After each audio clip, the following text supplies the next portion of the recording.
Good morning. എൻ്റെ പേര് doctor Arun. ഞാൻ ഗവൺമെൻറ് മെഡിക്കൽ കോളേജിൽ അസോസിയേറ്റ് പ്രൊഫസറായി വർക്ക് ചെയ്യുന്നു പാലക്കാടിൽ. കുട്ടികളുടെ കേൾവിശക്തി കരുതലോടെ മുന്നോട്ട് പോകാം. കുട്ടികളുടെ ലോകം നിറയെ ശബ്ദങ്ങളും സംഗീതവും നിറഞ്ഞതാണ്. എന്നാൽ ആ ലോകത്തേക്ക് കടന്നു വരാനും ഭാഷ സ്വായത്തമാക്കുവാനും കേൾവി അവർക്ക് വലിയ പങ്ക് വഹിക്കുന്നു.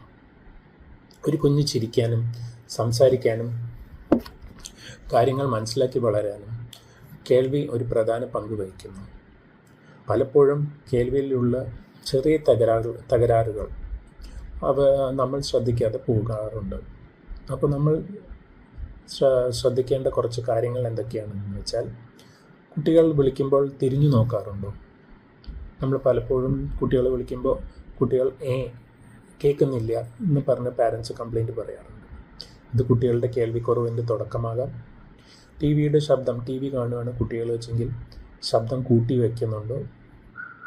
പിന്നെ സംസാരത്തിൽ കുട്ടികൾ ഒരു പ്രായമായി കഴിഞ്ഞാലും സംസാരിക്കുന്നില്ലെങ്കിൽ അല്ലെങ്കിൽ ലേറ്റ് ആകുന്നുണ്ടെങ്കിൽ അത് കേൾവിക്കുറവിൻ്റെ തുടക്കമാകാം.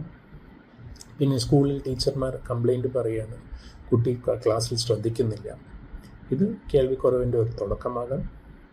ഇത്തരം കാര്യങ്ങൾ നിങ്ങളുടെ ശ്രദ്ധയിൽപ്പെട്ടാൽ തീർച്ചയായും ഒരു ENT വിദഗ്ധനെ കൊണ്ട് കുട്ടികളെ ഒന്ന് പരിശോധിക്കുക. Thank you.